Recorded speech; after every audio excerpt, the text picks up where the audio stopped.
ദൈവനാമം മഹത്വപ്പെടുമാറാകട്ടെ. സമാധാന സന്ദേശത്തിലൂടെ എന്നെ ശ്രദ്ധിക്കുന്ന എല്ലാ പ്രിയപ്പെട്ടവർക്കും വീണ്ടും വരുന്നവനായ ക്രിസ്തുയേശുവിൻ്റെ നാമത്തിൽ എൻ്റെ സ്നേഹവന്ദനം. ഉൽപ്പത്തി പുസ്തകം 8-ാം അധ്യായം അതിൻ്റെ 4 മുതലുള്ള ഭാഗങ്ങളിൽ 7-ാം മാസം 17-ാം തീയതി പെട്ടകം അരരാത്ത് പർവ്വതത്തിൽ ഉറച്ചു. ദൈവവചനം പറയുന്നത് നോഹയ്ക്ക് യഹോവയുടെ കൃപ ലഭിച്ചു എന്നാണ്.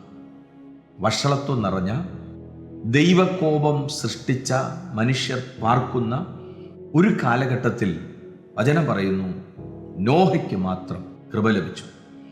കൃപ ലഭിച്ച നോഹയോട് ദൈവം പറയുകയാണ്, ഞാൻ ഈ ഭൂമിയെ നശിപ്പിക്കും, അതുകൊണ്ട് നീ ഗോഫർ മരം കൊണ്ട് ഒരു പെട്ടകം ഉണ്ടാക്കുക.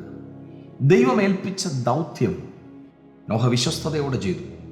ഗോഫർ മരം എടുക്കാൻ പറഞ്ഞു, അത് തന്നെ എടുത്ത് അതിൻ്റെ നീളവും വീതിയും ഉയരവും ഒക്കെ ദൈവം പറഞ്ഞ പ്രകാരം ആ മാതൃകയിൽ തന്നെ നോഹ പണിതു.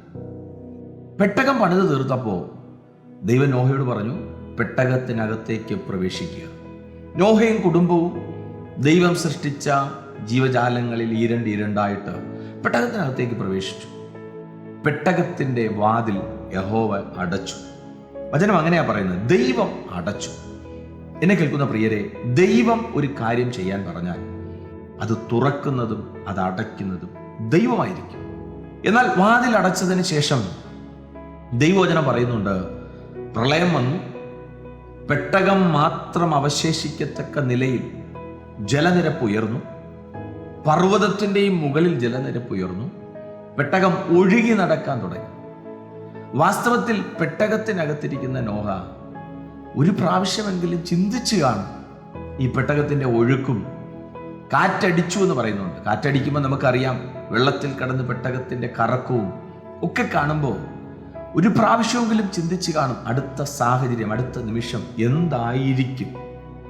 എന്നാൽ നോക്കിയേ, ദൈവത്തിൻ്റെ വിശ്വസ്തത നോക്കിയേ, അനുസരിച്ച നോഹയും കുടുംബത്തെയും അരരാത്ത് പർവ്വതത്തിൽ ദൈവം ഉറപ്പിച്ചു.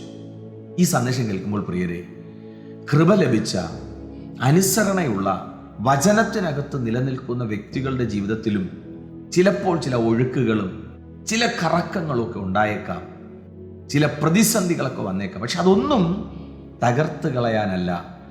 ദൈവം ആഗ്രഹിച്ച, ദൈവം ആഗ്രഹിക്കുന്ന, ദൈവം ഇഷ്ടപ്പെടുന്ന ചില സ്ഥലങ്ങളിൽ തൻ്റെ മക്കളെ ഉറപ്പിക്കാൻ വേണ്ടിയിട്ട്, ഒരു പ്രതികൂലത്തിനകത്ത് നിന്ന് സമാധാനത്തിലേക്ക് എത്തിക്കാൻ വേണ്ടിയിട്ട് ചില കറക്കങ്ങളും ചില കാറ്റുകളും ഒക്കെ വന്നാൽ വിശ്വസ്തയോടെ നിൽക്കാൻ റെഡിയാണെങ്കിൽ, അരരാത്ത് പർവ്വതത്തിൽ നോഹ പാർത്ത പെട്ടകം ഉറച്ചതുപോലെ നമ്മയും ദൈവം ഉറപ്പിക്കാൻ ശക്തൻ എന്ന ഉറപ്പോടെ വിശ്വസിച്ച് ആത്മാവിൽ സഞ്ചരിപ്പാൻ ദൈവം കൃപ ചെയ്യട്ടെ. വിശ്വസിക്കുക, പ്രാർത്ഥിക്കുക. ദൈവം വിശ്വസ്തൻ. God bless U.